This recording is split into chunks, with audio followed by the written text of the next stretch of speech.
I'm Lily. And I'm Jordan. And we're the Drakes. Welcome to Drake Academy.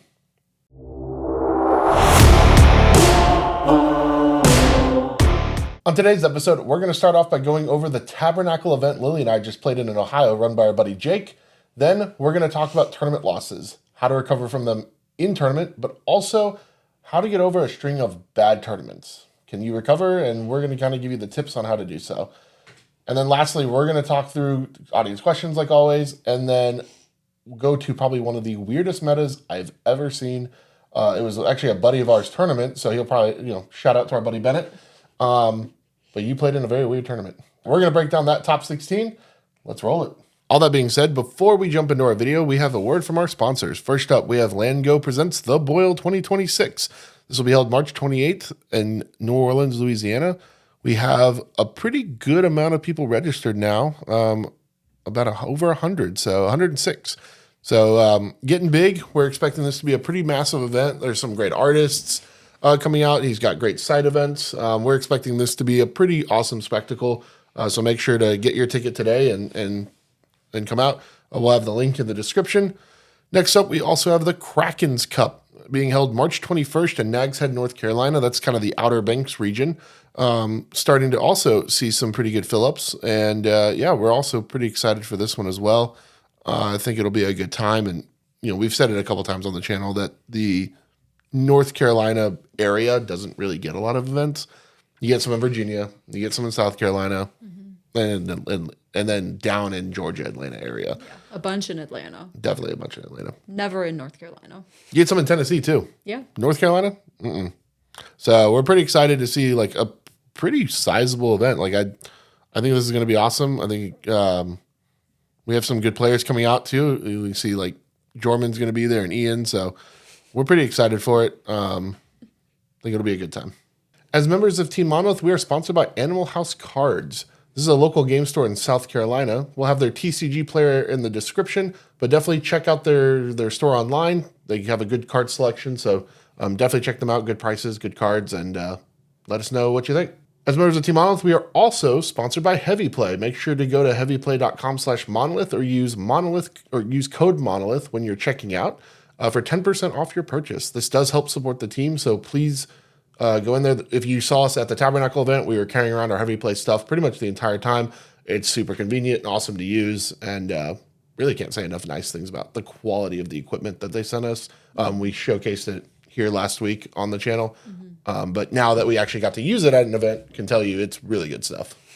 Yeah, I enjoyed my playmat holder a lot personally. It was actually I enjoy the trifold design. It was actually really convenient. So cannot say enough good things about the Heavy Play stuff. So our buddy Jake, also known as Zarek Online, asked us to come out to the Tabernacle, Ohio event. And what a fun event it was. He did a great job, I think, running the event. We had a good time. Didn't go quite the way we wanted to. Jordan and I had the exact same record, I just want to note, which is hilarious. And we had almost the same tournament trajectory, which never happens. So I'm just putting that out there. I had 3 seat 4s, but it was 7 rounds. So that's another thing. It was 7 rounds in one day. Absolute chaos. Well, it wasn't chaos, actually. It was very well run, but still absolutely crazy. I was very exhausted. But the tournament still ended at 2 a.m. Yeah. Which, for 7 rounds, plus a top 16 cut, plus a top 4 cut. I mean, honestly, not as bad as I was expecting. There were some jokes about ending at 5 a.m. I have played in smaller tournaments that are like 5 rounders that have gone longer. Right. Like way longer. Well, remember the one you judged that's the one I'm talking about. Until like 3 a.m. By the end of that tournament, I was sitting at the table going, action, action, action, action, game action, game action. I was like, I'd give them like a second to politic, but as soon as someone was even thinking about something too long, I was like, nope, let's go, game action. I want to go home. I want to go to bed. Action, action. We were way past going home and going to bed. Oh my gosh. That was awful. Well, there were a lot of people who over politicked in that pod too, so I was like, yeah, not tonight. Not tonight. It's already 2 o'clock in the morning. I want to go home. Yeah. So yeah, it was really well ran though, and it was a good time. I ran Terra, which was a choice. I mean, you blind sent a turbo deck and almost top 16. I did. I actually should have top 16. I punted the shit out of round 6. Terrible. I'm not. So many of these cards I'm just not used to running, or I'm running them in like a very different way that I was just like, oh yeah. Oh my god, what's Underworld Breach? Well, it was me. funny enough. It was the card that got me was Veil of Summer, a card that I do normally run, but I'm not used to running it in the way that I was running it in this one. Right. Just name the spice. Just say what you were doing. Just out yourself. So I was running like a weird. It's still Turbo Terra, but it also runs wheels and like thief effects, I guess. So it was like Notion Thief, Con Sphinx, Smothering Type. Was it Orcish Bowmasters? Kind of. Is that it? Is that like my benefits from drawing cards? Anyway, I'm trying to land like one of those. Like usually the big three are Tithe, Notion Thief, Con Sphinx, and then Ripple Wheel, which is funny. In that particular game, I knew about a Notion Thief and or not a Notion Thief. I knew about a Bowmaster in the dude's hand next to me, and I preemptively cast a Veil of Summer, knowing I was going to wheel, and then flashed to my Notion Thief, and completely forgot Veil of Summer does not work like Autumn Sail. It was two very different cards. So he killed my Notion Thief. I drew 7 cards on my wheel instead of 28. I drew 4 lands, a Brain Freeze, a Dork. Maybe it was 5 lands, a Brain Freeze, and a Dork. Yeah, it was bad. It was a very bad wheel. The other 3 drew gas and won. Well, then Luma player won.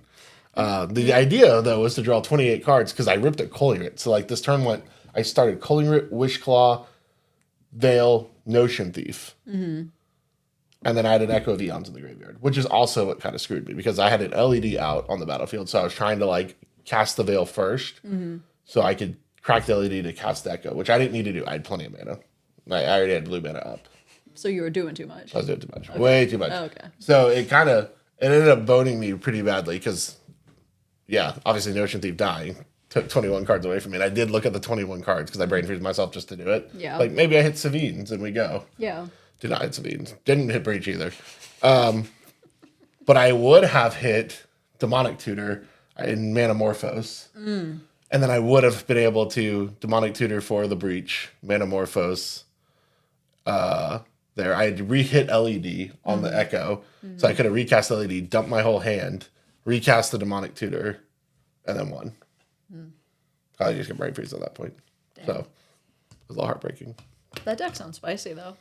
You look like you were having a lot of fun. Well, that's why I took it, because the LobbyCon the night before, I was going to be my LobbyCon deck for this tournament. I'd brought TNT and was You were destroying us. You just started... I think there was, like a 3-game win streak in LobbyCon? Like, you just absolutely destroyed us. Well, like, I had one game where I had Con Sphinx, Wrist Stick, 2 Smothering Tithes. Maybe that was it.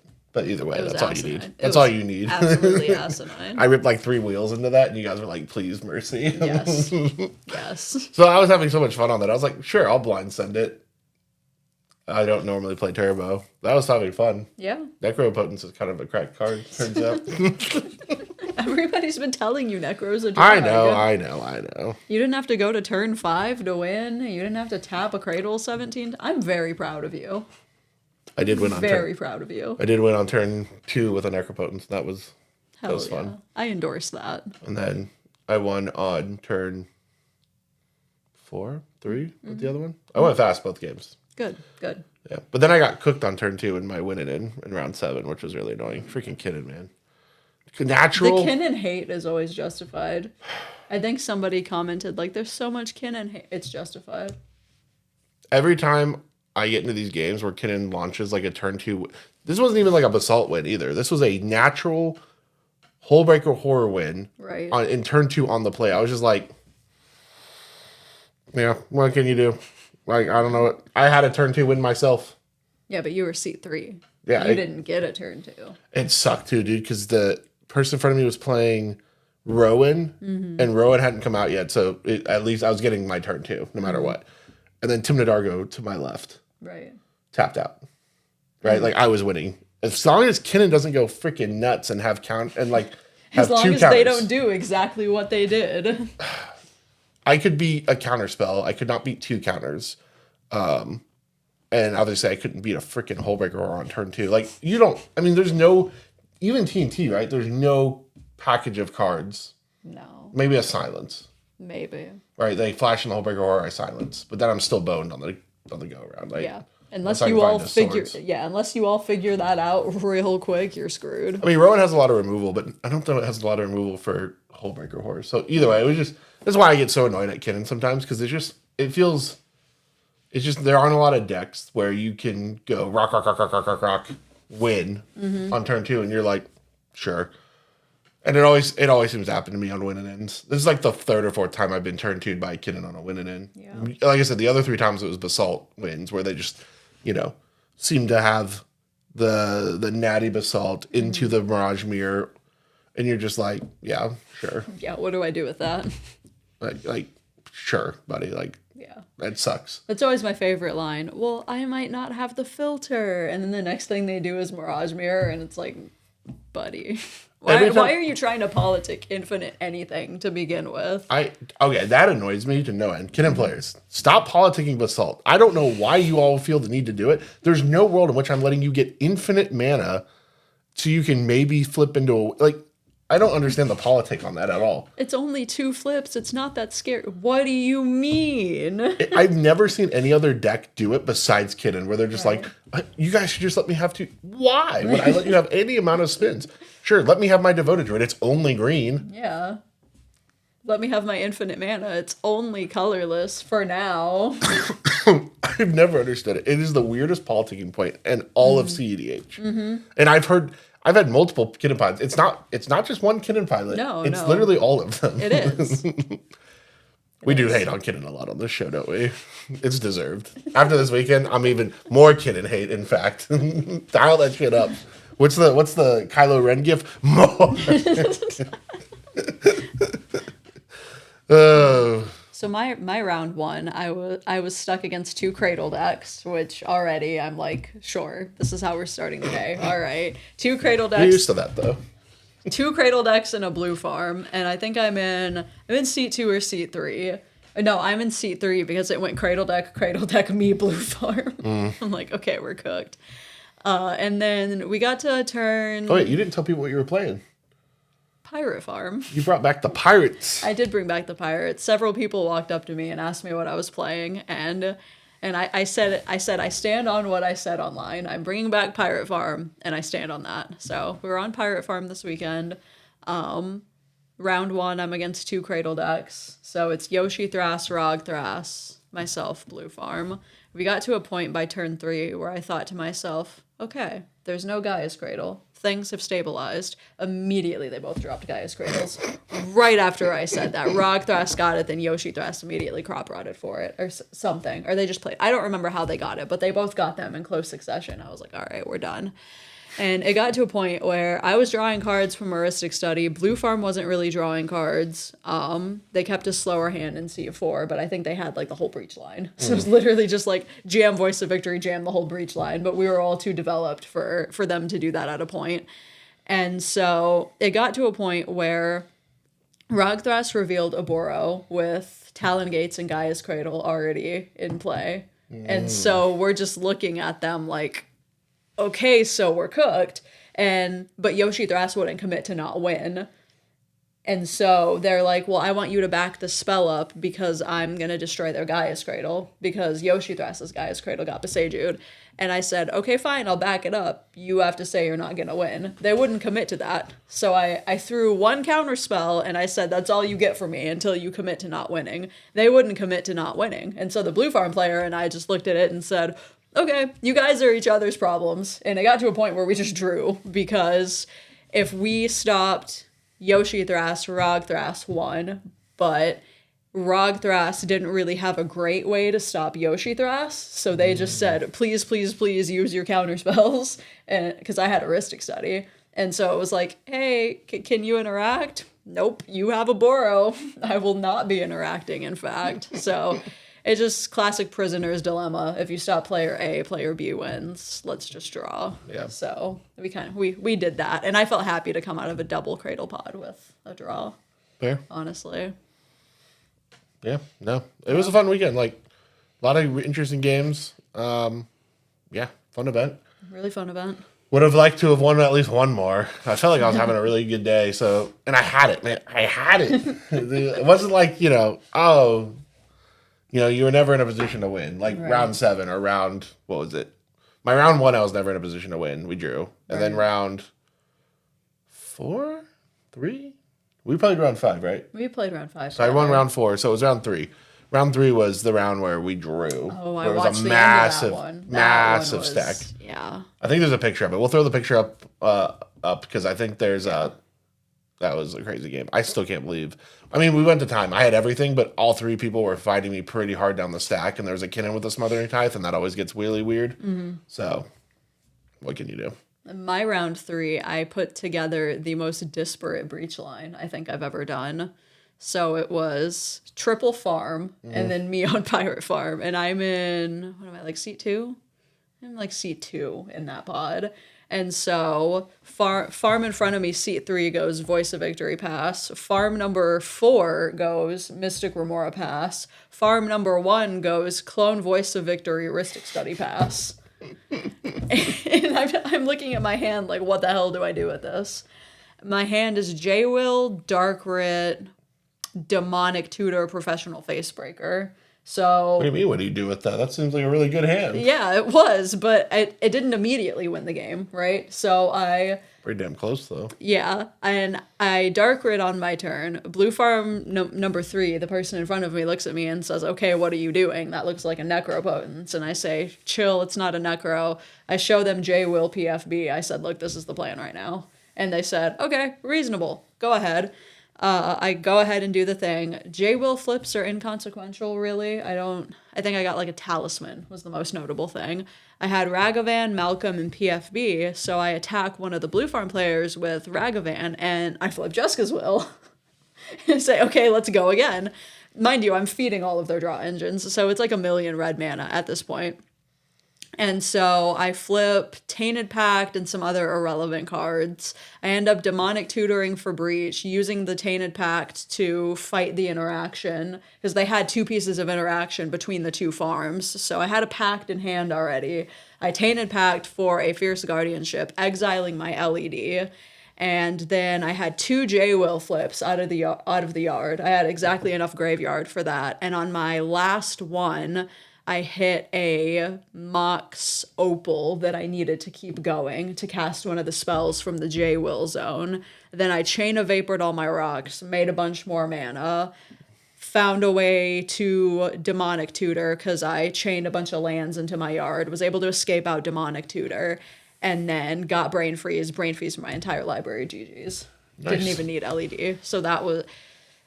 I was also paying for Fish and Heuristic almost the whole way down because J-Will... I cast J-Will 5 times that game. Wow. J-Will provides. So that was my most entertaining win. My only other win was turn 3 Glenhorn, which Swaney got to see. Oh, poor Swaney.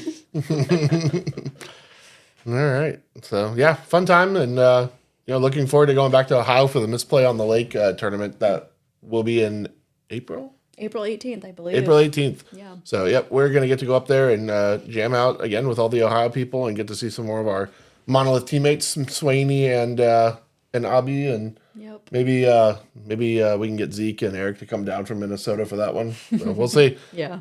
So now that we've covered the event, let's get to the bulk of our discussion today. So I think most of us, actually I'd hazard to guess all of us, have gone into a tournament and had a rough go of it. Whether it was like a bad round 1 to start it off, or you're in the middle of the tournament and things are not looking super great for you.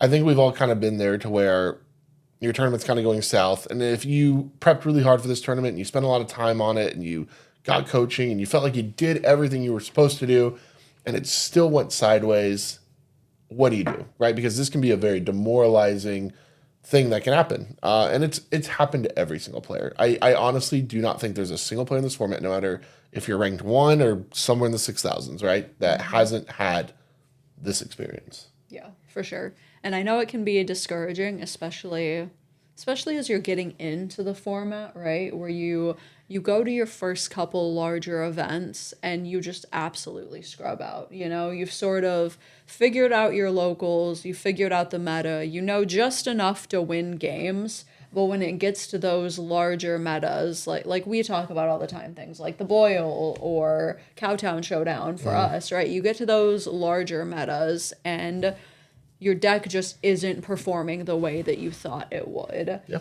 And so you kind of get into this negative mental feedback cycle where, is it a me problem? Is it a deck problem? Is it both? What am I doing wrong? You know? And those negative thoughts are kind of hard to break out of. And I think that's where a lot of our discussion is going to center, because I think it's a mixture of a lot of things for most people, right? Sometimes it's deck construction, sometimes it's just your mental going into the tournament, and sometimes it's just shit variance, honestly. It hits everybody. And that's not to cope and say that you can blame everything on, oh, well, I was seat 4, so I just can't win. But that does factor into it, truthfully and honestly, it does. So kind of, yeah. One thing we're also going to discuss is what happens when you're stringing together a series of bad tournaments. So it's not just how, I'm losing games in my tournament, but also what happens when you've been on a good run. Like you've won 3 or 4, like Lily was saying, of your locals, or even you've had like 3 really strong tournament performances at like some bigger events. And then all of a sudden you've had 3 tournaments where everything's gone wrong. And now you're wondering, am I that good of a player? Is it even worth continuing? You see this a lot with players where they get really into their own heads when the tournament results aren't necessarily coming in the way they expect them to, or they've hit like a rough patch or a cold streak, and it's like, I don't know what to do. I don't know that I should be playing this format. So we're going to give you some tips on how to break out of those as well, because I can tell you, Lily and I, we've had a lot of experiences with cold streaks. Yes. And how you can escape them. So first, let's go ahead and get right into let's talk about just losses within the tournament itself. So for losses in a tournament, there's a few things that you can do. Let's say you had a bad round 1. It's really easy to dwell on everything that went wrong. What I like to do, or what I think you should do, because let's be real, I'm not always the greatest at doing this. You should be writing, but I say it a lot, right? You should be noting it. Whether you're writing it in a notebook, you're putting it on Play Nice, somewhere. You should be recording your games, right? Because that's only way you're going to know what went wrong. Like Lily said, it's very easy to blame variance, right? Oh, I was seat 4, and that's why I lost. But I can tell you, I play a lot of games from seat 4 for whatever reason. I win a lot of them. I won 2 this past weekend. Both of my wins came out of seat 4, and my almost other win, the one I punted, would have been out of seat 4. So literally sat seat 4 3 rounds out of 7, and I should have won all 3. Actually, funny enough, it was my seat 1 that was killing me. So just because variance happens, right? Because variance happens to everybody. But if there was too much variance in the format, then no one would ever be able to consistently win. We see players can consistently win.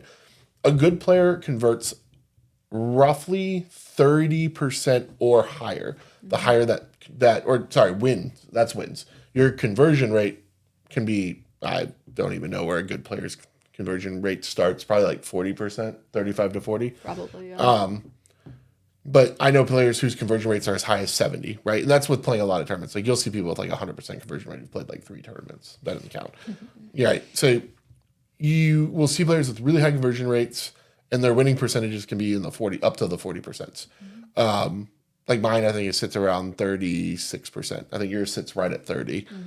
My conversion percentage is over 50%. I think it's like 50. I'm not even going to try and guess. It's over 50%. I don't know what yours is. Mine is 44. I mean, it's still pretty good, right? Yeah.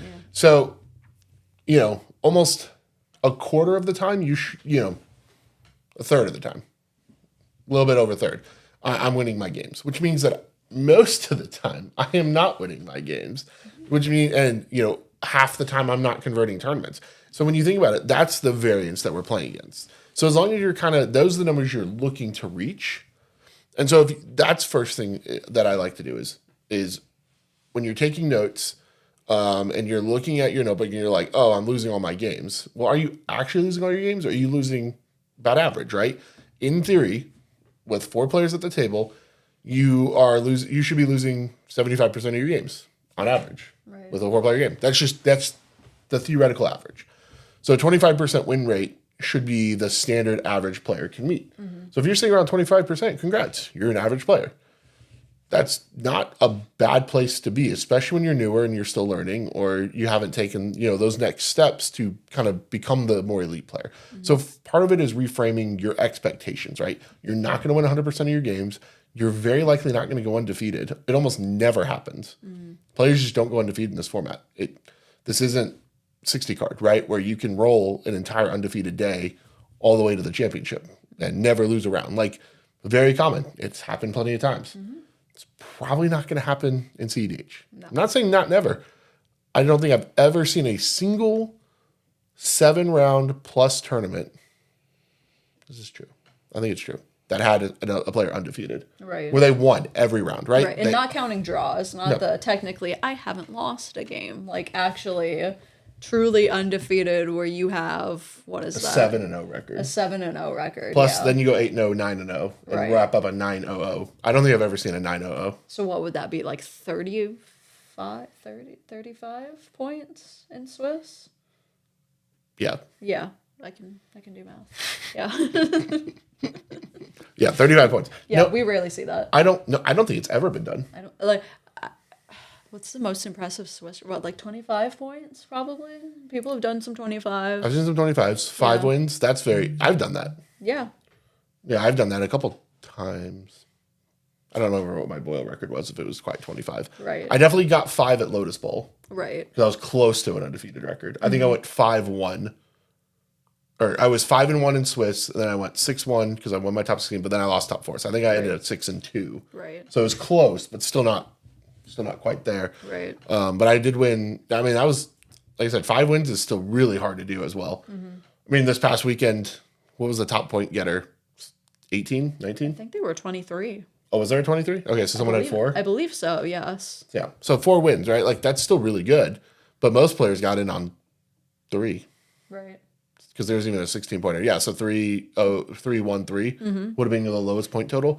So, again, what we're kind of trying to show here is reframing your expectations has to be step number 1. So that way you're not getting into this bad mental state of I'm losing every game or I'm losing the majority of my games. You're supposed to. Or not lose, right? But you're not supposed to win the majority of your games. That's very natural. I have 101 wins and like 90 some losses. Like they're right there. They're very close. Most players you see, they have more losses than wins. That's not uncommon in CEDH. I think a lot of players, especially newer players, get really into their head about like what the expectation should be when you're winning these games or when you're playing these games. Right. That's fair. So I think that's first and foremost, reframing that expectation, and taking notes helps with that. Like I can't say enough about taking notes because also it's going to let you know when you are coming out of a game. I think it's very easy to get caught up on very small things. Like either I got screwed by variance or I had bad luck or what's the famous phrase? If I just had one more turn. I just got to my turn. Let me untap. The amount of times that you hear that between rounds in a CEDH tournament, and any given, you could walk into any game store hosting a CEDH tournament in any part of the country, and there's going to be people saying, well, I just need to if I just got to my turn. Yeah. And really what you should be asking yourself is you shouldn't be saying, I was so close that I just need to get to my turn. You should be asking yourself, why didn't I get to my turn? Or why did I need to get to my turn? Why wasn't I there as turn sooner? And I think again, it's a lot of this is going to be reshifting the way you view the game and getting a different mindset on how to improve. Because part of it is you can't be in this world of I'm super close, I'm always getting there, and I don't know why it's all going wrong. Like obviously I have the wins, and then I just don't get to my turn. Like it's turn seat simulator. I couldn't do anything about it. Right. But again, yes, first seat has it's got a good advantage, right? There's no denying that. And I'm not saying that sometimes it is that, but like, I don't want you guys ever thinking that. The idea is that if you start always blaming things like variance, things like luck, things like turn seats, you get into this really negative place with CEDH where you think everything is based on luck and you're not ever improving as a player, right? You're not looking critically at what you did wrong to get in that state. So like I can look at my game 7, right, and say, I know as a player, there's nothing I could do, right? But I'm in a healthy enough headspace and been playing this game long enough to know where I'm making mistakes that could improve things and where I went wrong, right? Sometimes that's the type of game, there's just nothing you can do about it. You just go, yep, I lost, nothing I can do, right? That was truly a turn seat simulator. If I was in seat 1, I would have won. It just happened. We were flip-flopped. Right.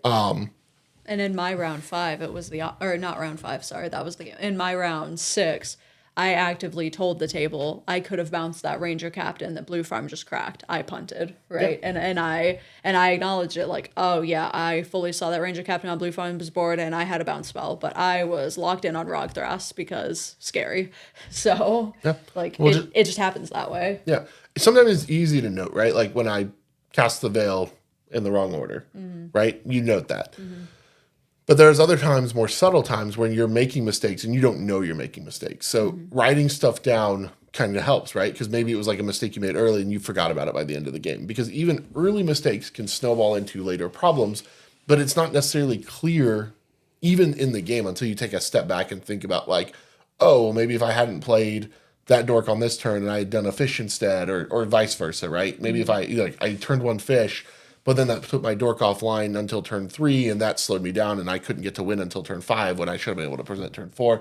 And then the player in seat 1 won on turn 5 instead of me being able to win on turn 4. It's stuff like that. When you're taking the notes and you're thinking about everything that you're doing in the game, where you start to note where like the little errors that begin early can lead to losses later. But you're not ever going to notice that unless you're taking the notes, unless you're actually being able to go back and critically analyze, everything that you're doing and all the mistakes that you're making. It's why, like for Monolith, when we do our Monolith practices, filming ourselves is so important because it lets us go back and look critically at everything that we're doing wrong. And we can see our mistakes and we can improve upon them and look at like, oh, am I making, gameplay errors because I didn't know, or because I thought my cards did different things, or because I'm being politicked against, or, I wasn't paying attention to the board, whatever it is, right? There's always places that every single player can improve upon where we're making, these errors that potentially could lead us to losing.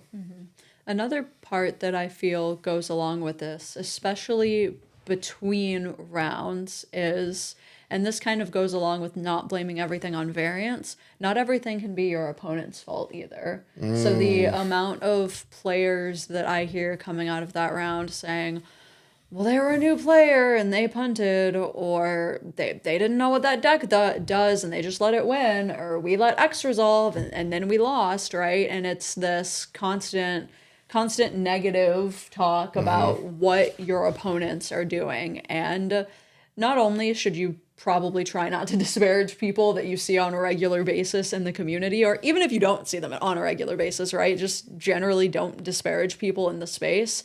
Think about what you could have done to change that situation, right? So if you think you're dealing with a newer player, right, before they throw a counter spell or before they reveal something in their hand, take a second to say, hey, that player is really ahead right now. Revealing your hand to them, probably not the best idea. Let's evaluate the board state. Or, hey, I don't think you should use that interaction right now. That's a Blue Farm player with heuristic study, and you don't have a heuristic study. Let's take a look at that, okay? Don't let them priority bully you, right? And just like having these conversations with the people that you perceive as newer and just trying to correct as you see it instead of disparaging afterwards. So that way everybody is learning, and that way nobody comes away from the game feeling bad, right? Nobody thinks, oh, well, I'm the one that screwed up this game, or, I should have politicked that harder. I should have explained that to them. Just take those opportunities in the moment and kind of make it a learning experience for everybody. And also remembering that even with that, everybody's trying to win the game all the time. So you're going to lose sometimes, and that's okay, like Jordan was saying earlier. Yeah. The thing is, you'll see this a lot, right? Especially towards the end of games. It's something that I see all the time where players will be like, oh, well, I had the interaction, I just didn't know. There's no harm in just being like, hey, before he wins, does anyone have anything at all? Like, let's talk about hands because we're losing unless someone's got something. And you never know if somebody else can see something differently. I've won multiple games with a piece that could stop me sitting in someone's hand who didn't know that it stopped me. And this is it happens to a lot of players where they like, after the game they'll be like, oh, would this have stopped you? And the guy's like, oh. I remember someone showed me a split second spell. They just didn't cast it, and I was like, oh. Like, what? Why not? I was like, yeah, that could have stopped me. And they're like, oh, well, I thought it worked this way. And I was like, no, that definitely would have worked. You're like, I wasn't going to explain that while I was winning, but... Well, I didn't know it had it. Yeah. They didn't show it until after I think in this situation, I'd already made infinite mana, and then they revealed the spell, and they cast it, and I was like, oh. They're like, well, does it stop you? And I was like, well, it would have. But they didn't talk to the other two players, never even asked, right? Everyone just kind of watched me make infinite mana. Right. And then I was like, cool, I'm going to do this. And then I was like, response. And then the dude hit me with the split second spell. And I was like, yeah, that resolves. Do it again. I think I was trying to cast Thrasios. Yeah. Or maybe trick binded Thrasios. Oh, that's what he did. He trick binded Thras. No. It was a siege smash. He siege smashed my food token in response to Thrasios coming onto play. And I was like, that's not when you do that. Right. And I was like, oh, okay. Yeah. Activate Thrasios. And so but the other two players would have known, right? The other two players were experienced enough to know that would have stopped me. And so it's one of those situations though where it's happened again multiple times. There's no issue with talking at the table with players that you think might be newer and just explaining things to them, right? Even at the start of the game, if it's a more complicated deck, you sit down and be like, hey, does everyone know what Tayam does? Does everyone know what Sisay does? Do we know, are we worried about it? You don't have to be condescending. You don't have to talk down to people.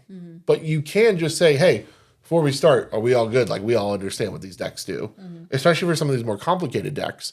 And if someone says, no, I've never seen that deck before, you go, oh, sick. Here's what it does. Or, hey, this is how the deck is going to win. They're very hard to interact with. You're probably going to want to keep a hand with interaction that deals with the card. Like, I'm going to do the same. Right. You could be the guy who's like, you keep interaction for them and not for me. But I think generally, right, if we're worried, especially if we're playing more mid-rangier decks, we're trying to all survive to the middle part of the game. And so we're like, hey, if it's a deck like Ral, for example, one counter spell isn't going to stop Ral. We need removal. So, hey, are we all good? If it's Rowan, same thing, right? We want removal. If it's Rogsai, hey, are we all going to agree to keep a piece of interaction for Rogsai and make sure Rogsai doesn't just turbo out against us? Right. There are these conversations you can have that decks that maybe players. Arkham's another great example, right? Does everyone know what Arkham does? Do we know we need to kill Arkham or the creature he's trying to sack? And having these conversations helps players both understand the decks that they may not understand, but also is going to help you learn these decks as well. If you understand the decks, then you can talk to the new players and it gives you more agency at the table, which then helps you when you are in these rough spots where it's like, why am I losing so often? Or I feel like I'm blaming all the other players. Like, if you're getting out of a pod and you feel like you're blaming other players, that's an opportunity, like Lily said, for you to learn and figure out why this is happening. Are you not politicking enough? Are you not understanding the decks yourself? And then it's easy to scapegoat somebody else, right? These things happen. Part of the coming out of a tournament round is also just not to dwell on what happened, right? Take your notes, write down what happened.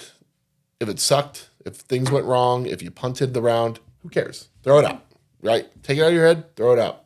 There's plenty of rounds of Magic to be played. If it's a win and in, it'll probably haunt you. I'll be honest. If you're anything like me, you probably sit there on the whole card right now thinking about it. Try not to, right?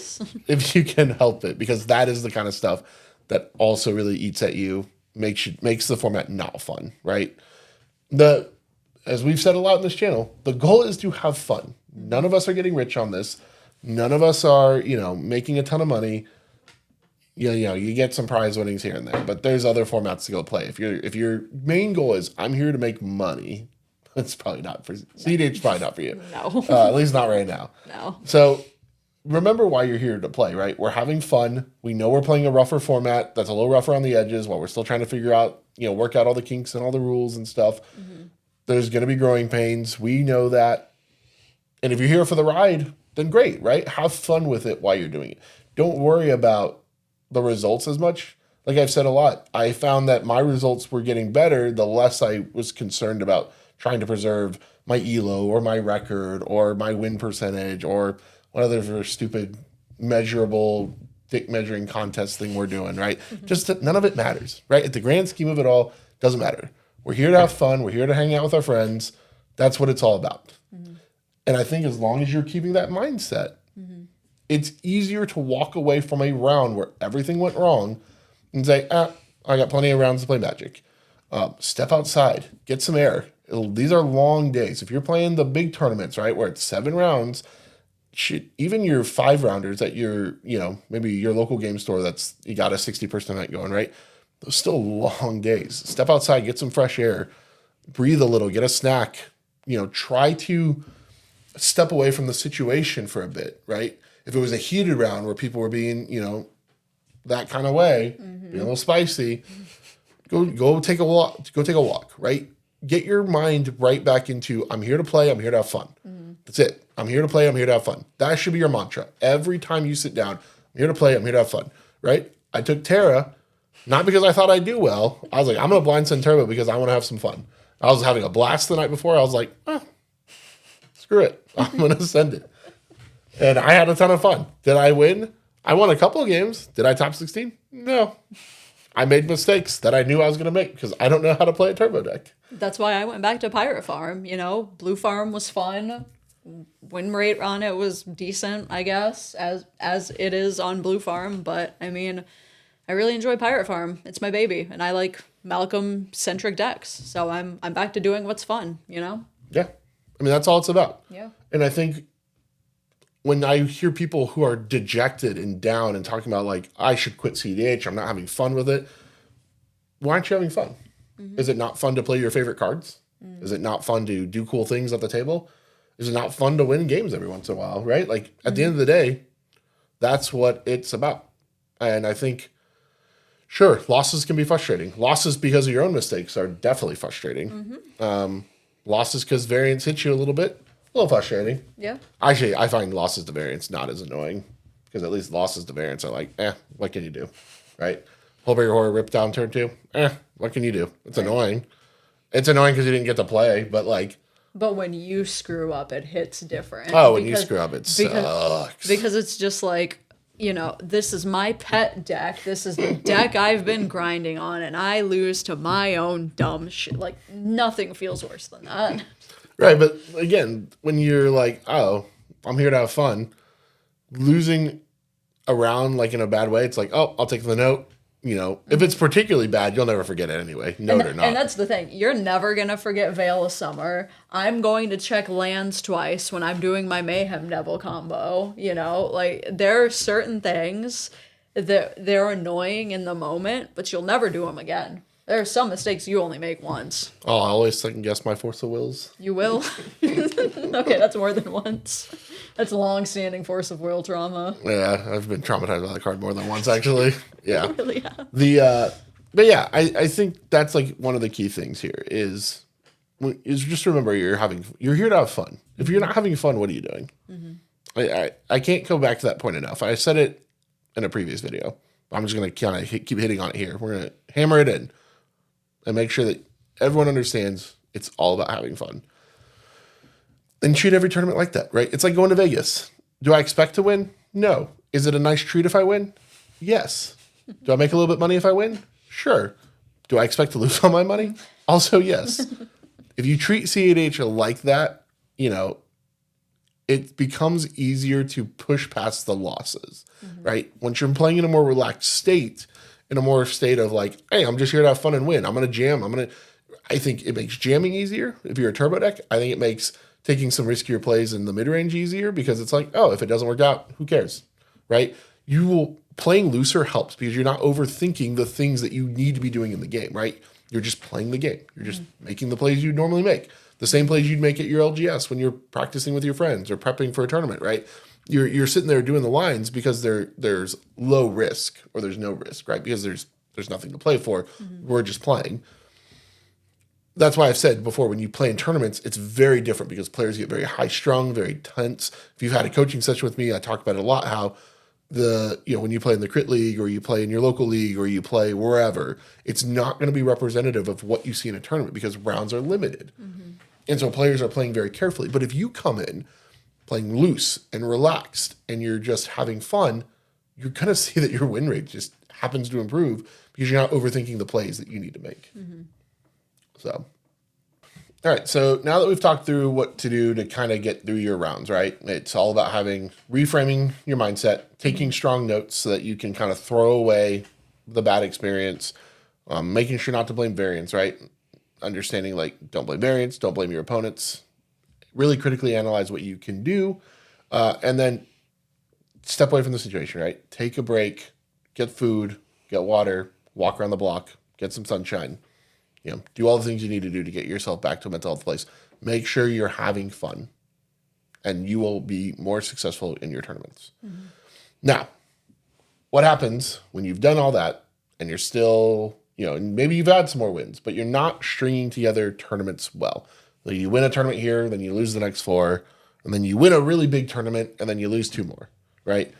This kind of yo-yo valley peaks thing is frustrating. Mm-hmm. Lily and I have been there. Mm-hmm. Lily's currently going through a valley.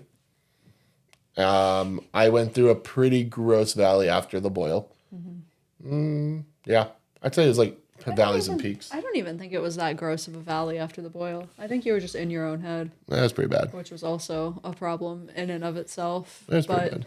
I mean, that's why, and I think I've talked about this on another episode, but that's why I stopped playing Pirate Farm there for a while. So it was after the Nashville Land Go Open where I think I talked about this specific punt that I made. If I had tapped my one ring at a different point, I would have won in time with a flash speed breach line. And because I didn't tap my one ring at the correct time and crack my top deck tutor, I just didn't get there. Yeah. And I was one more win away from top 16ing, another decent, pretty good size event on Pirate Farm, right? And I just couldn't do it. And I think that was the second or third tournament I didn't break due to just weird, unfortunate circumstances. And that caused me to say, screw it, I'm going to Blue Farm. Yeah.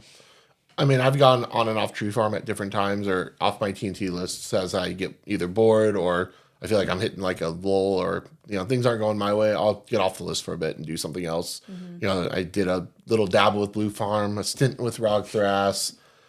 I've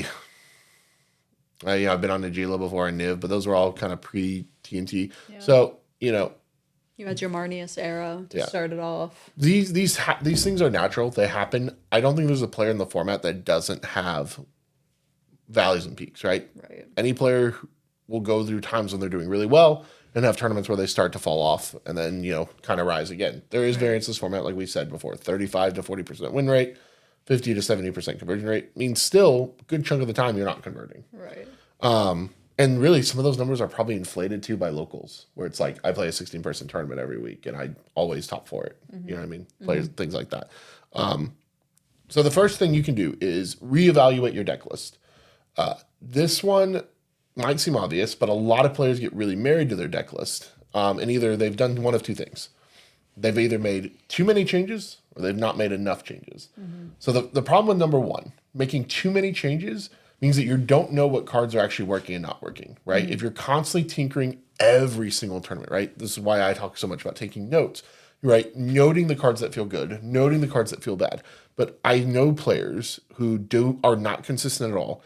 And one of the main reasons they're not consistent is because they constantly swap out 10, 15 cards every single tournament. If you're doing that, you have no way to gauge how good a card is or isn't. Mm-hmm. It's not until it's sat in the list for 20, 25, ideally, if you can play 50 games on a list before making a change, that's perfect. Hard to play 50 games before you need to make a change. So even if you're at 20, 25, that's really still good to get kind of an idea of how these cards are working, what's the variables on them. Because it's a 100-card singleton format, it's really, really tough to see cards in a single tournament, right? What's the point of making a change for 5 cards and then after the tournament immediately taking those 5 cards out because you didn't see them, so therefore they weren't good? Mm-hmm. That makes no sense. Mm-hmm. Unless you really missed a card that you didn't see, which you could, again, note in your notes of like, hey, I could have used this card here. And there are so many people at least locally for us, I feel like we have a lot of tinkerers where the second that they drop out of Swiss, it's how am I gonna change? I'm taking cards out, and it's just like whoa, slow down there. You haven't even evaluated your performance yet. You don't know what went wrong. You don't know if it's these 5 cards or not, right? Yeah. What were your mulligan decisions? What were your politicking decisions? You know. How were your games looking? And immediately jump to tinkering without any of that evaluation. I think because it's very easy to blame a deck list rather than your skill, right? Kind of what we talked about when we were going over like losses in round. Players are always looking to blame something else besides their skill. Right. And a lot of times it's the skill, right? It's the decision making, it's the politics, like Lily was saying, it's the mulligans that are causing you to lose. But they never want to critically analyze this. Right. It's always about, it was my deck that screwed me. Mm-hmm. That's the thing. If it's not my variance, my seat, my opponent, it's my deck list. I'll change these 5 cards. I'll change these 10 cards. It'll fix everything. I guarantee those 5 cards could all be like if you're running Blue Farm, those 5 cards could be Relentless Rats, and it wouldn't change a thing. I'm 100% right. It's not gonna. You could take the worst 5 cards in your deck list that you're constantly swapping in and out, and you can put Relentless Rats in all 5 slots, and you. For one, you probably won't see a single Relentless Rats, which is funny. True. 2, it's not going to make a big change. No. It just won't. It's really not. We're a singleton format, right? I can tell you I've gone like 20 events in a row without seeing a single card. Mm-hmm. Right? What's this card I haven't seen in a while? It's my TNT list. Survival is one of my best cards. I've not seen Survival the Fittest in like 4 or 5 events. I haven't seen it. I can't even tell you the last time I saw, trying to think of like a card. Oscillate Pride seems really rare for me. I don't see it very often. That is true. But every time I do see it, it feels great. It's just not something. Ewit, Snap Ewit. Can't tell. I've never won with Snap Ewit because I've never had them both at the same time. Really? I might see Snap. I don't think Ewit is a card I do not see very often. Interesting. It just doesn't come up all that often in my list. I'm trying to think of like other cards that I just do not see. I barely ever see Hexing Squelcher. For talking about it a bunch in Grixis, I think I've seen it once. Yeah, I barely see Voice of Victory. A non-factor. I see it like once every like 7 events. Yeah.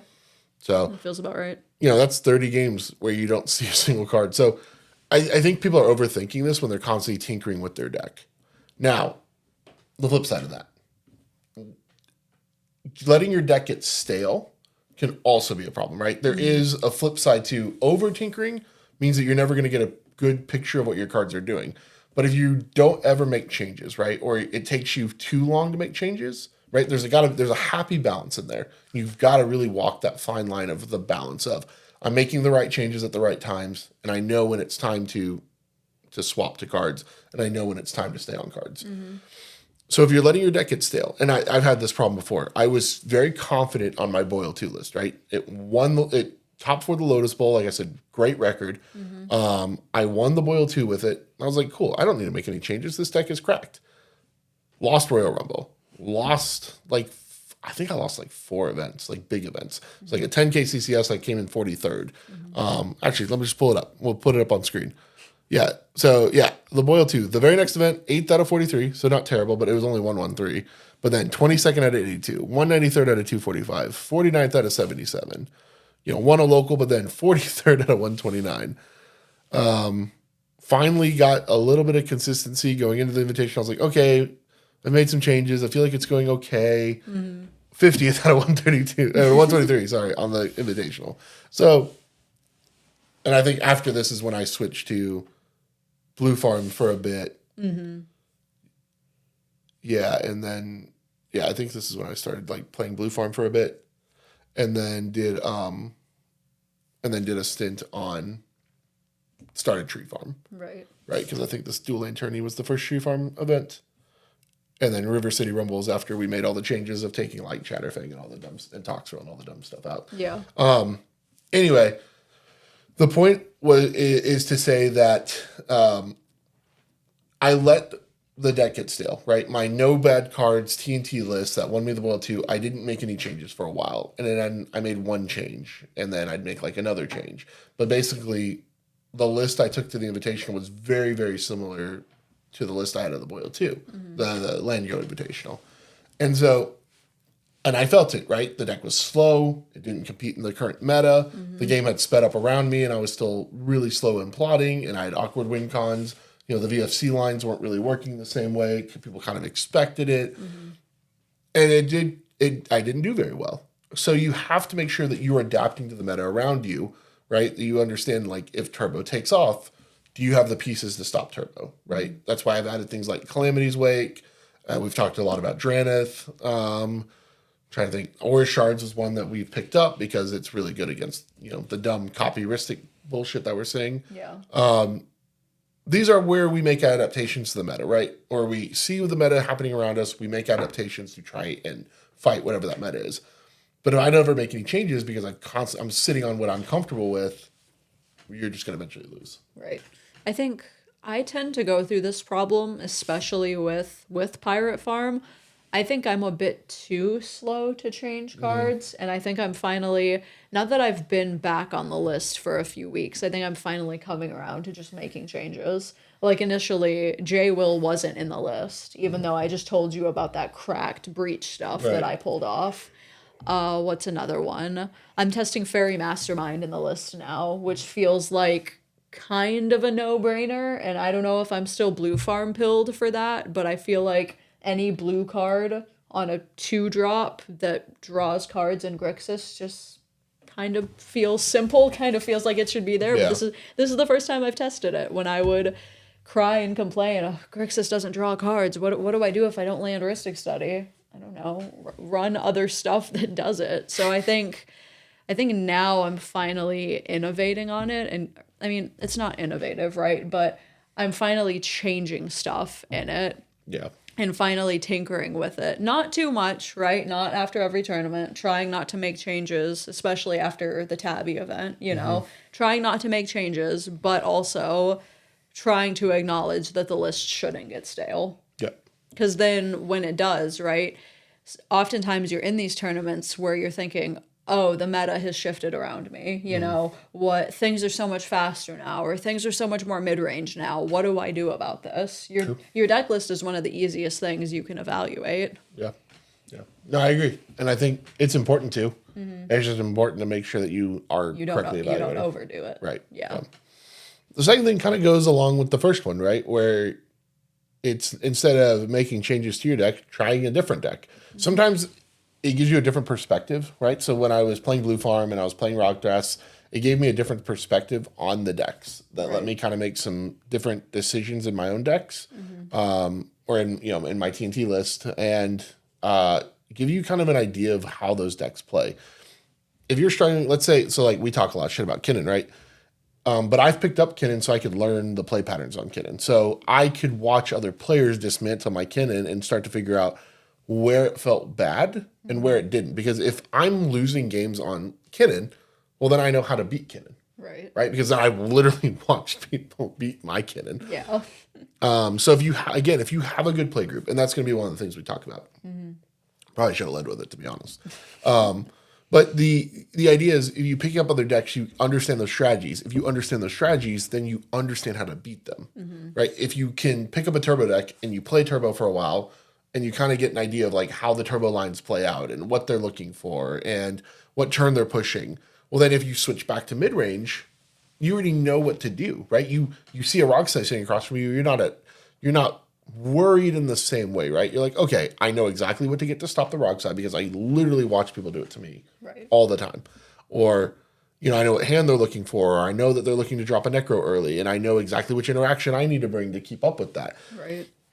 If you never branch outside of your deck, right? You hear a lot about deck specialists, like certain people are deck specialists. The vast majority of people are probably deck specialists. But that doesn't mean you should never branch outside of your deck, right? I play TNT. That is what I am known for. But as you guys have heard, I've also played Rockdrass and Timna Crom, and took Turbo Terra this past weekend. And I have a Rogside list that I built, and I've played Kinnan and played Niv Mizzet and whatever, right? I've played a ton of decks. The point of that was so I understand the strategies those decks are doing.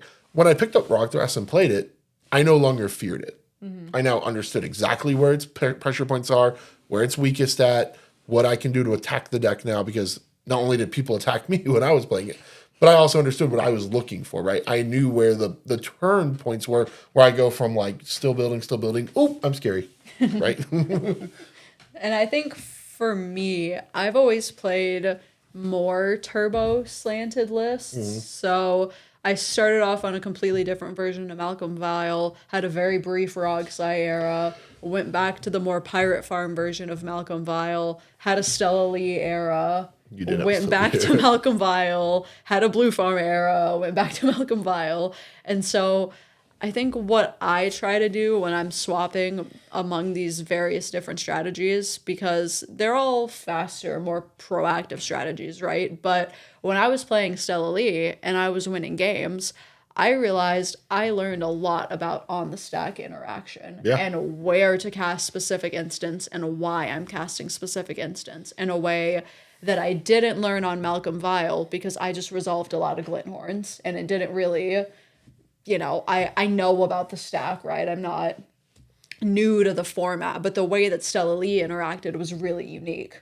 Rogsai taught me what a bad window is and when your window absolutely slams shut, which is really after turn 2 with Rogsai. So that taught me to jam and to be confident in my ability to jam and to just send it when you have it. Because I would get skittish with Malcolm whenever my Glinthorn or my Breach or whatever would get stopped, and I would think, oh, this is a bad window for this all the time. Rogsai taught me to just jam. Blue Farm taught me that I can just wait sometimes. You don't always have to jam. You don't always have to be the board threat. It's okay to just farm value, hang back, and let other people feed into your strategy. Going past turn 3 won't kill you. Yeah. So I think I've learned something unique from each deck, and my time on each one, no matter how short or long, has kind of been productive for my mindset. So that's kind of how I look at that. Yeah, no, I completely agree. I mean, the whole reason I figured out flash effects were so powerful for myself, right? I mean, I knew other people had figured it out, but like why I built a TNT around like being able to win on top of other people and people making mistakes was because Nib Mizzet taught me like how powerful that was, right? Like I sat there in a game, in a local league game, and I was playing against a buddy of mine, and I sat there while he was trying to do him and the other two were fighting on the stack. I had used interaction, and I had more, but I wasn't feeling inclined to use any of it. I just kept passing because I had no Ophidian Eye. And so I'm just sitting there like, I just wait till the absolute last second to flash this in, I think. And I'm just kind of sitting there. It's like one of my first games on Niv, and eventually I'm like, everyone's like, okay, I don't have any reaction. The guy winning is like, cool. So does this resolve? And I was like, oh, well, hold on. I'm going to cast this counter spell. And he's like, oh, I don't have anything to counter that. I was like, oh, okay. Ophidian Eye.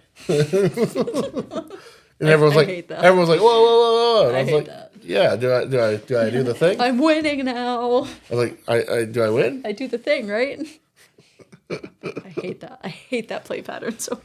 And that's what taught me how powerful waiting till everything is done. And I use that exact same strategy at the boil too. Yeah. And I still use it, unfortunately, today because now everyone knows that I'm doing it. And it's very annoying. Very telegraphed. That's why I switched to turbo because now no one knows what I'm doing. Everyone's like, what the fuck? You're wheeling and casting Notion Thief in 2026. What are you doing? So yeah, other decks are going to teach you other strategies. Playing them works. It's definitely something you can do to kind of shake things up because you also might fall in love with a deck that you never thought you would. I never thought I'd enjoy playing a meta deck. TNT's pretty good though, pretty fun. I never thought I'd enjoy Turbo. Terra was pretty freaking fun. So you just never know, right? It's very easy to say, oh, I'll never play Blue Farm. I'll never play Kinnan. So you pick up those decks and actually play them for a bit, right? Play them for 10 games and then you get a feel for them and you're like, oh, this is actually kind of fun. Yeah.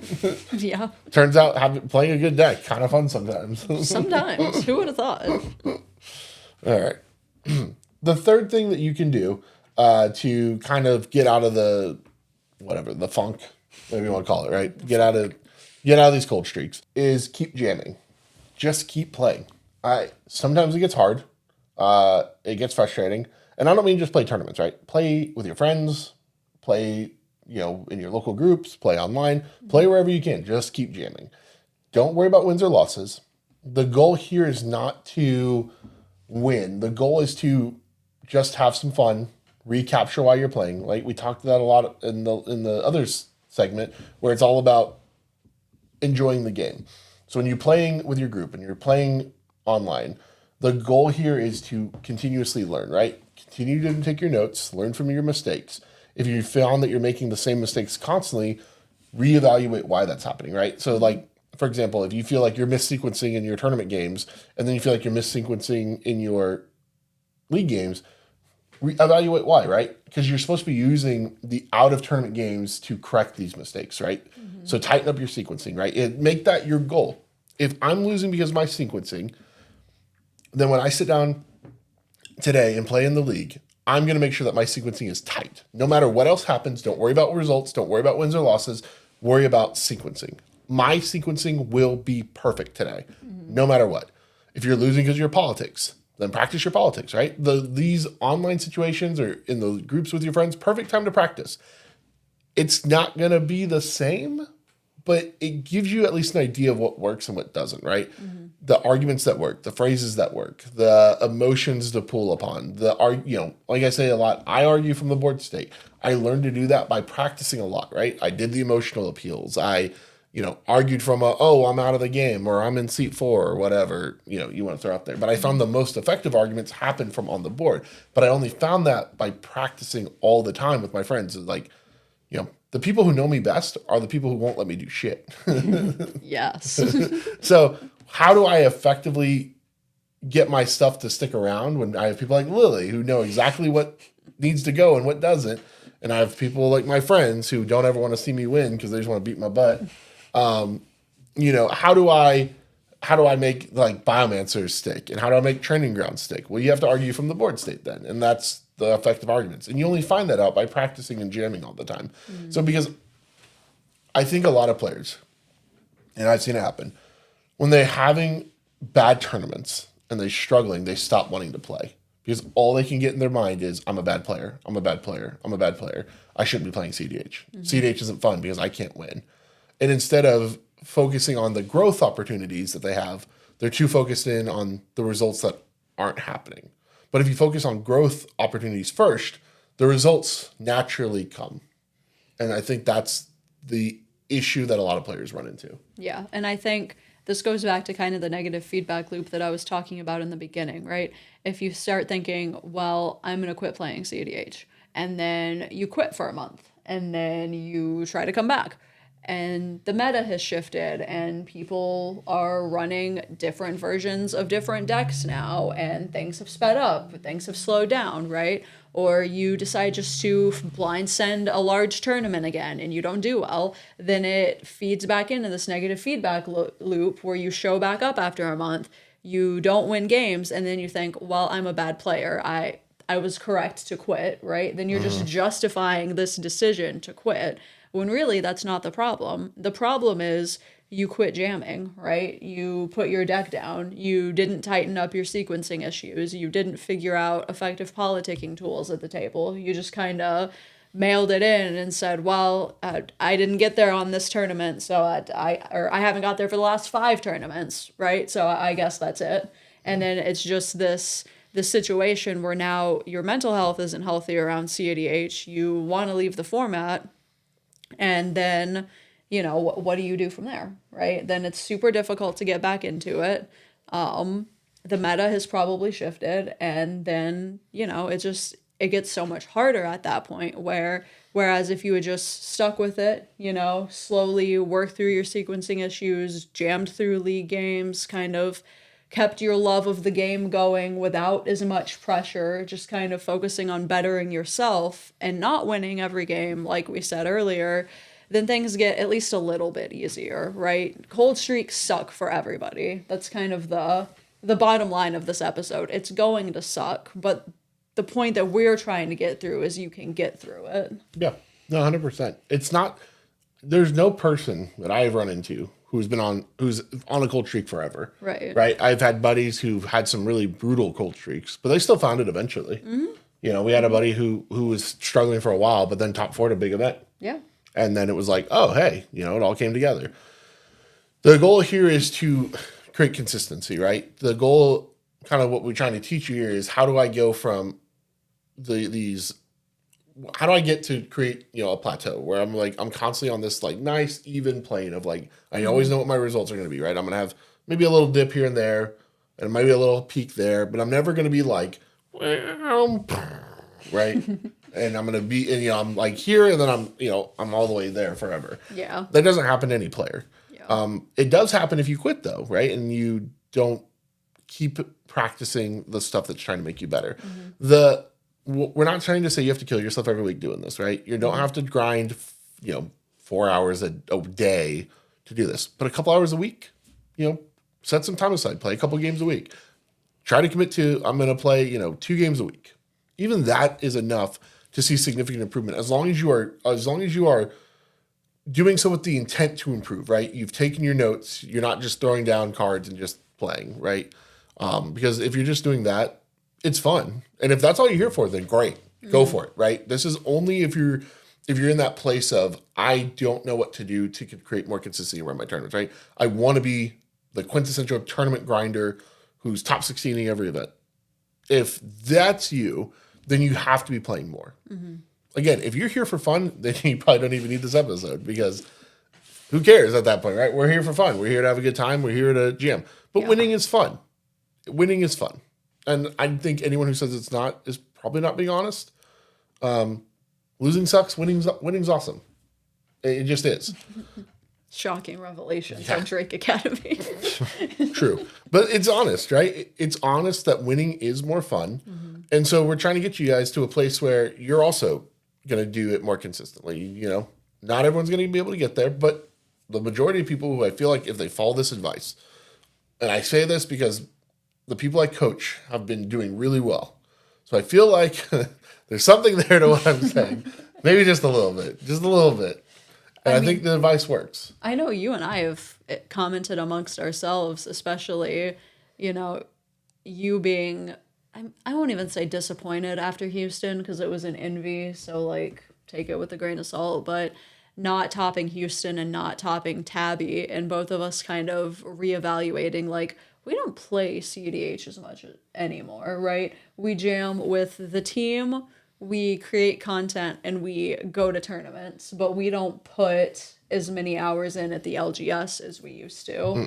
And so it takes that level of introspection of kind of saying, I don't have as many hours to jam anymore because of whatever reason, right? Because lack of wants, lack of time, because we all have lives, right? So it just kind of takes like evaluating and realizing where you're putting that time in. And like Jordan said, this isn't to say to kill yourself jamming 3 to 4 hours a night after you get off work or whatever. If you need to take a day off or even a week off from looking at your CEDH deck to keep a healthy mindset around it, that's one thing. But don't wholesale give up on the format because of 2, 3, 4 bad tournaments, right? You can work through it and you can get better just through, like Jordan said, practicing with intent and also realizing it really is just about the love of the game at the end of the day. This is what do we like to say? A baby game for babies, right? This is a children's card game. It's never that deep at the end of the day. Just have fun with it. Yep. Best advice we can give. It's all about having fun. If you're always having fun, then nothing else really matters. So hopefully these tips are helpful. Obviously, we could probably talk about this topic for hours and hours and hours, but we have other topics we want to get to. So, all right, Lily, let's go to questions. Audience questions. All right, the first question we have for today is Harrison Kogar 4711. This is from one of our YouTube videos. Question for Lily. I've seen some recent Blue Farm lists running Memnite. I'm curious what your thoughts are on this and the Red Flare package. Do you have a preference over the Grixis leaning versus the Esper leaning farm? Okay, so this is a really funny question. I was literally just talking to Jordan about this weekend because our buddy and teammate Dallas just won the Houston midseason Envy on the Red Flare package Blue Farm situation. Yeah, Red Flare ROG versus Memnite grinding station. Right. So he does Red Flare ROG. And to be clear, I'm not really a fan of ROG or Memnite in Blue Farm. I personally didn't find it necessary, nor did I ever have trouble turning on Mox Opal or Mox Amber, which I believe that is the point of those cards. It helps. Along with enabling things like culling the weak, obviously the flare package. Memnite enables grinding station shenanigans, yes, yeah. And along with the adding benefit of being a creature that you can cull or diabolic intent or whatever, I never found that to be super relevant when I was playing Blue Farm. So to kind of answer the question, I liked the more Esper leaning farm list. So I was on more of the, I guess it was just a majority blue-white for me, really, towards the end, with black for tutors and red for breach. So that's how I liked to play farm. However, I have abandoned the list, so that, I mean, I haven't abandoned it, but I haven't played it in a couple of weeks. So I didn't personally like the whole red flare package, but it also just won the Houston Moonbees. I don't really know. I can see why they do it. I see why they do it. I don't think it fits my personal play style. I think that's why I'm going so hard for saying I don't like it. It's not my play style. It's very good if you enjoy playing that way. Like most things in CEDH. True. Ruben Hoyos 9926. Loving the pod. It's making me want to start actually grinding. Do you have any plans for putting this on Apple Podcasts? We're already on Spotify. Probably just leave it on Spotify. Don't want to spread ourselves too thin. Plus, I hate logging into all the different places. Jordan can't remember passwords. I'm sorry. I really can't. It's so bad. He's our little goldfish. Yeah, whatever. Yeah, we're pretty light on questions today. I think that's it from the audience. Okay. Nothing new in the Discord. All right. So then we'll go to the meta. The meta analysis. Yeah. So we are going to cover the Mana Masters X Red Bull Spring 2026.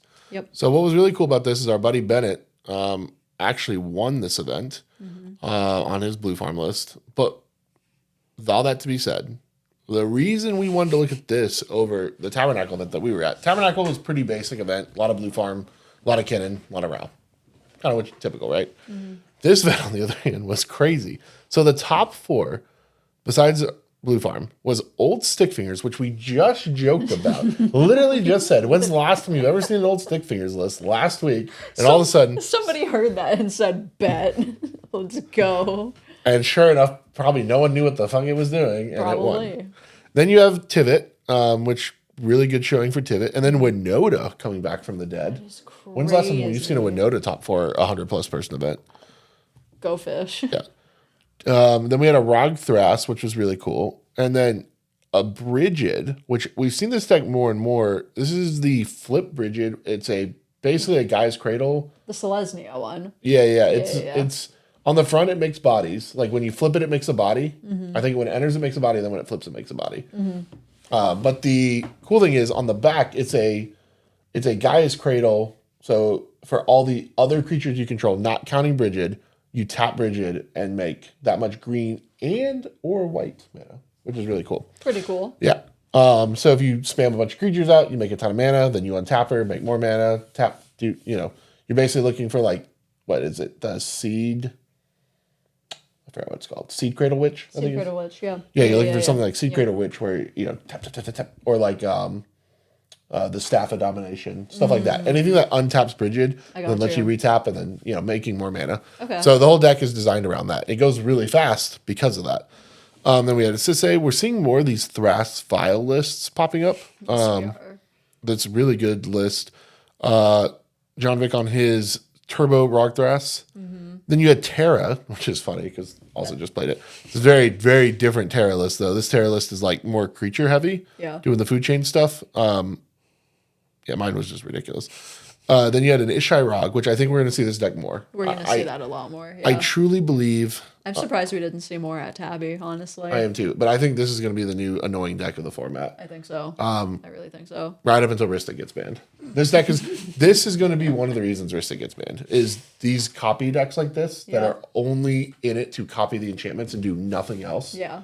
I think. Oh, I mean, NBC Kinnan started that precedent. Right. So here we are, right? I think more decks are going to do it. Let's live in this world of 10 Ristic studies. Sure, why not?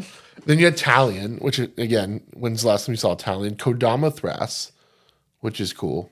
I really like this deck, actually, Kodama Thras. Did we not just cover Italian on a previous video? I don't know.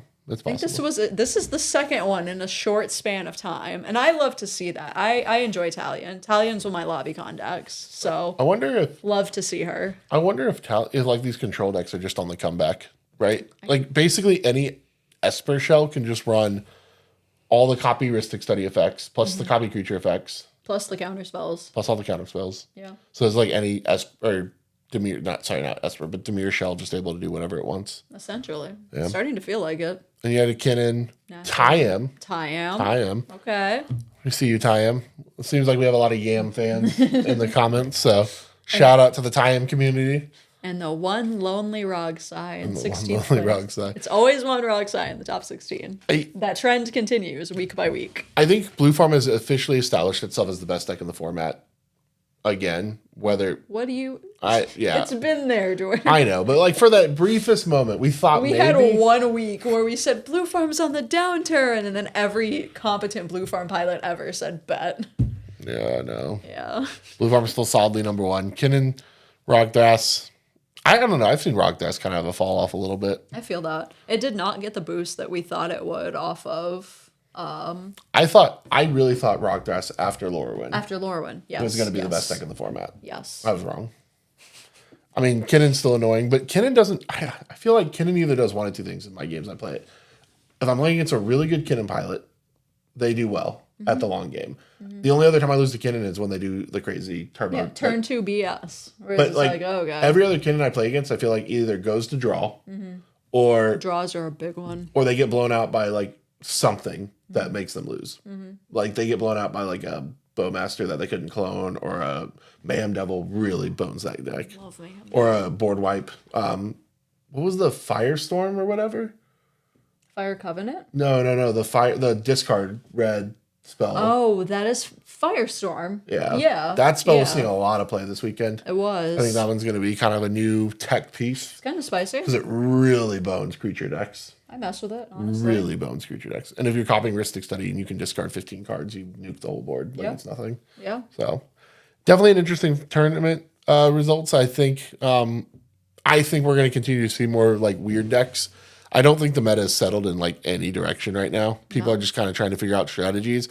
I think right now we're going to see the copy Ristic stuff at the top of the meta. So whether that's Kinnan, Rogish, Shy, any other deck that plays on like a similar play pattern. I think obviously we're going to continue to see Blue Farm do the Blue Farm thing. I do think there's room for Turbo to still exist. Oh, yeah. And do its thing. Ral is still great. Yeah. Rocksai is still great in the right pilot's hands. Right, because you're still trying to get these pieces down before they can copy their Ristic 3 times. And a lot of times you can. The problem is these decks are also doing a really good job of combining control magic, which lets them control the Turbo really well. That is the unfortunate part. Yeah. So I'll be curious to see like how the format adapts around that, but interesting tournament. Interesting tournament for sure. Yeah, that top 4 goes crazy. Yeah. I'm still... Yeah. Yeah, same. Old stick fingers. Right after we said old stick fingers wasn't a thing anymore. Congrats to Bennett, though. Congrats. Truly. Good Congrats W. Good W for the homie. Yeah, Bennett won the tournament that we played at. It was the second tournament we'd ever played. At Atomic Empire. At Atomic Empire. Yeah. Yep. Yeah, top 4 on my second tournament on Marnius. Yeah. And it was for a Cradle, which I had always wanted to win a Cradle. Instead, I did not win the Cradle. You did not win the Cradle. I got a Dockside, Force of Will. Yeah, Dockside or a Force of Will? Infamous Force of Will. Was it? I think it was a Dockside, actually. No, I think it was the Force of Will. It wasn't the Force of Will. It was a later tournament. Okay. Yeah. Wasn't? It was the Blue Series. That was Cyclonic Rift. I think it was the Force of Will. I don't know. We'll have to contemplate. Because I thought Dockside came later. Either way, doesn't matter. Either way. I won a card. Proud of you. You're doing amazing. You're doing amazing, sweetie. Yeah. So that's all we're gonna have time for tonight. Again, leave comments and likes and all that stuff. Follow us on Twitter. Drop questions in the Discord, Yeah. please. we do need more questions. So definitely, we'll try to be more active in the Discord as well. And feel free to say hi. If you see us at tournaments, come up and say hi. We loved seeing everyone at Tabernacle. We had a lot of really nice people come up to us and talk about the channel and how much they liked it. So that really meant a lot to us, and we really appreciate anyone who stopped by and said hi. If we didn't get a chance to say hi to you at Tabernacle, definitely we're going to be at Misplay on the Lake, like we said. So definitely come out and say hi. We'll be at the Boyle, Kraken's Cup. Show up to a tournament and come say hi to us. Yeah, it's a lot of fun. Yep. So thanks again, everyone. Again, that's all we have time for tonight. We'll see you next week. Thanks, everyone.